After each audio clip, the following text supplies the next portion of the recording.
वजीर श्रीवास गौड़ ने रुकन पार्लिमान एम श्रीवास रेड्डी, रुकन असेंबली अंजय यादव, रुकन काउंसिल सोरा भिवानी देवी के साथ रंगारेड्डी जिले के शादनगर हल्के में 162 करोड़ के तरक्याती कामों का इफ्तिताह और संग बुनियाद रखा। नंदीगामा मंडल सेंटर में sub station, MLA camp office, library और शादनगर म्यूनिसिपालिटी में नाइट शेल्टर, शादनगर तक कैशमपेट रोड, पुरानी कौमी शाहराह और चटनपल्ली रेलवे ब्रिज के कामों का संग बुनियाद रखा गया। बादजा मुनक्किदा जलसे-आम से खिताब करते हुए श्रीवास गौड़ ने कहा कि कांग्रेस और बीजेपी पार्टियों ने रियासत और मुल्क को दिवालिया कर दिया है। उन्होंने कहा कि कांग्रेस के पास रियासत में 60 सीटों पर मुकाबला करने के लिए कुछ नहीं है। हम रियासत में खेलों को फरोग दे रहे हैं। सेंटर में खिलाड़ियों पर हमले और मुकदमात बनाए जा रहे हैं। कांग्रेस की बादशाहत का मतलब है कि 2000 का पेंशन जाएगा और 200 का पेंशन आएगा, 24 घंटे करंट चला जाएगा और 3 घंटे बरखी सरबराही की पुरानी कहानी दोहराई जाएगी। उन्होंने कहा कि कांग्रेस ने 40 साल से ज्यादा अरसे तक हुकूमत की और 17 गुरुकुल कायम किए, तो टीआरएस ने 9 साल में 1000 गुरुकुल कायम किए। ज़राई और आबपाशी जरूरियात की तकमील हुई। उन्होंने कहा कि अगर बीजेपी आई तो ज़राई बोरविल में मीटर लगाए जाएंगे। उन्होंने कहा कि अगर कांग्रेस इख्तियार में आती है तो मौजूदा करंट को हटा दिया जाएगा। चुनाचे वज़ीर आला हर जात और हर तबके के लिए भलाई के इक़दाम कर रहे हैं। ऐसी सूरत में बीआरएस के साथ ताउन किया जाए।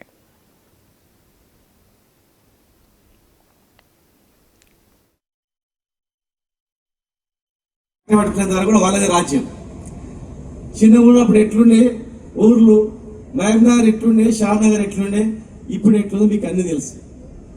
ఈ రోజే దాదాపు 170 కోట్ల దగ్గర అభివృద్ధి పనులు ప్రారంభించుకొని వచ్చినాయి।